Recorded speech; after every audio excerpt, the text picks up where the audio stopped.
सुषमा स्वराज जिंदाबाद, सुषमा स्वराज जिंदाबाद, भारतीय जनता पार्टी जिंदाबाद।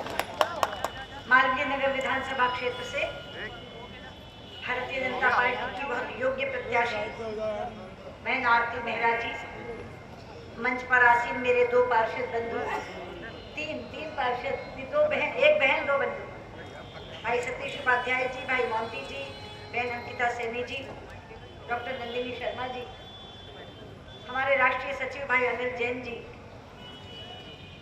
पार्टी पर मंच पर आसीन मेरी पार्टी के अन्य वरिष्ठ साथीगण और मेरे बहुत ही आत्मीय भाई, आज विशेष तौर पर सभा में आए मेरे भाई इंद्रजीत वर्मा जी, मालवीय नगर के मेरे आदत योग्य बुजुर्गों, माताओं, बहनों और स्नेही भाई, आज एक बार फिर आरती जी के चुनाव के बहाने मालवीय नगर के लोगों से बातचीत करने का एक मौका मिल रहा है। पहले अपने चुनाव में आई थी, फिर मालवीय नगर के विधानसभा चुनाव में आई थी और भाई इंद्रजीत वर्मा जी के चुनाव में आई थी। आज उनको इस हालत में देख के मन व्यथित है। ईश्वर से प्रार्थना करती हूँ कि बहुत जल्दी ठीक होकर वो पांव चल के हमारे बीच में आए। जितनी सेवा उन्होंने की है, ये उसी सेवा की दुआओं का परिणाम है कि कम से कम वो व्हील चेयर पे ही सही, लेकिन बाकी स्वास्थ्य रखते हुए वो हमारे बीच में उपलब्ध हैं। मैं बहुत ज़्यादा उनके लिए प्रार्थना करती हूँ कि ईश्वर उन्हें बहुत जल्दी स्वास्थ्य लाभ दे। मैं आपसे लंबी बात नहीं कर पाऊंगी क्योंकि चुनाव आयोग ने एक अजीब सी पाबंदी लगा दी है। पहले पाबंदी ये थी कि 10 बजे तक सभाएं हो सकती हैं, आप कितने भी बजे शुरू करो लेकिन 10 बजे आपको समाप्त करनी है। अब हर सभा का समय नियत कर दिया गया है। इसके आगे मुझे 2 सभाएं अभी संबोधित करनी है, एक आर के पुरम में और एक नई दिल्ली में, और सबके फोन बीच में आ रहे हैं। किसी की परमिशन 8:30 तक है, किसी की परमिशन 9 बजे तक है। आते हुए हम लोग पंचशील में ट्रैफिक जैम में फंस गए, इसलिए आने में विलम्ब हुआ, मैं क्षमा चाहती हूँ।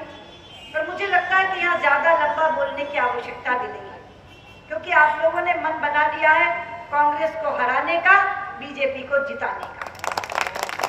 इस समय देश में जिन 5 राज्यों में चुनाव हो रहे हैं, उसमें से मिजोरम में हमारा ज़्यादा जनाधार नहीं है, लेकिन मैं आपको विश्वास से कहती हूँ कि बाकी 4 राज्य, मध्य प्रदेश, छत्तीसगढ़, राजस्थान और दिल्ली में भारतीय जनता पार्टी जीत रही है और भाजपा की सरकार बन रही है। मध्य प्रदेश और छत्तीसगढ़ में वर्तमान में हमारी सरकारें हैं, हम उन्हें कायम रखेंगे, और राजस्थान और दिल्ली में हम कांग्रेस से सरकार छीनेंगे, क्योंकि हमारा जो कांग्रेस मुक्त भारत बनाने का स्वप्न है, मध्य प्रदेश और छत्तीसगढ़ कांग्रेस मुक्त हो चुका है, राजस्थान और दिल्ली को कांग्रेस मुक्त करके हमें कांग्रेस मुक्त भारत का सपना साकार करना। मित्रों, दिल्ली एक ऐसा नगर है जहां प्रदेश की सरकार तो है ही, लेकिन केंद्र की कांग्रेस सरकार का भी ये हेडक्वार्टर है। इसलिए होना तो ये चाहिए था कि दोनों सरकारों का इतना अच्छा असर यहाँ के नागरिकों पर होता कि दिल्ली सबसे सुरक्षित शहर होता, दिल्ली के नागरिक सारी सुविधाओं से लैस होते और इस शहर में जीवन बिताने पर गर्व करते। लेकिन मुझे अत्यंत दुख से कहना पड़ता है कि दिल्ली देश की सबसे असुरक्षित नगरी घोषित हुई है, विशेष तौर पर महिलाओं के लिए सबसे असुरक्षित नगर। और जहां तक बुनियादी सुविधाओं का सवाल है, शीला जी दावा तो ये करती है कि मैं इसको पेरिस बना दूंगी और अब कहती है शंघाई बना दूंगी, लेकिन मैं कहती हूँ आप जमीनी हकीकत जाकर देखिए, पेरिस और शंघाई तो पता नहीं कब बनेगा, लेकिन आज अनियमित कॉलोनियों के लोग, झुग्गी झोपड़ी के लोग नरक से ज्यादा बदतर जीवन जी रहे हैं। शीला जी एक बार धरती पर उतरिए, उतर करके देखिए। महंगाई के बोझ तले इन दोनों सरकारों ने दिल्ली के नागरिकों को दबा रखा। अगर मैं रसोई की बात करूं तो आटा 20 रुपए किलो, चावल 25 रुपए किलो, चीनी 30 रुपए किलो, दाल 70 रुपए किलो, तेल सरसों का तेल 100 रुपए किलो। पहली मार महंगाई की महिला की रसोई पर पड़ती है और दूसरी पड़ती है योजन के पेट्रोल और डीजल, उसके स्कूटर और मोटरसाइकिल पर। जैसे ही डीजल और पेट्रोल के दाम बढ़ते हैं, हर हफ्ते बढ़ जाते हैं, माँ से जाकर पैसे मांगता है तो वो कहती है बेटा खाना तो पूरा नहीं पड़ता, तेरे पेट्रोल ने और जान खा रखी है, तो भी स्कूटर चलाना छोड़ दे या घुमाना छोड़ दे। वो बेटा भी कोसता है और वो महिला भी कोसती है, माँ भी कोसती है। पहले तो आटा दाल चावल की बात थी, अब तो प्याज और टमाटर ने दम ही तोड़ के रख दिया। कहते थे प्याज छीलने पर आंसू आते हैं, अब तो प्याज खरीदने पर आंसू आते हैं। पर मैं बैठे बैठे सोचती हूँ कई बार कि काल का चक्र कैसे पूरा हुआ। जब 1998 में भारतीय जनता पार्टी की सरकार आई तो चुनाव के समय प्याज के दाम बढ़ गए तो शीला जी प्याज की माला पहन करके पूरी दिल्ली में घूमा करती थी, और आज वही प्याज उनकी सरकार की काल बन करके उनके सामने खड़ा है। इसे दैवी न्याय कहते हैं मित्रों, ये शीला जी के साथ एक दैवी न्याय हो रहा है। लेकिन हम लोगों ने भी तय किया है, भारतीय जनता पार्टी के कार्यकर्ताओं ने, दिल्ली की जनता ने तय किया है कि 15 साल के इस राज से हम छुट्टी पाएंगे और इस बार कमल का बटन दबा करके भारतीय जनता पार्टी को जिताएंगे। कई बार लोग कहते हैं अरे बीच में वो आप वाला भी तो आ गया, आम आदमी पार्टी वाला, वो क्या करेगा? तो मैं कहती हूँ भैया ये आम आदमी पार्टी नहीं है, अब इनके लोगों की संपत्ति का ब्यौरा देखो, 30-30 करोड़ संपत्ति का ब्यौरा दिया है।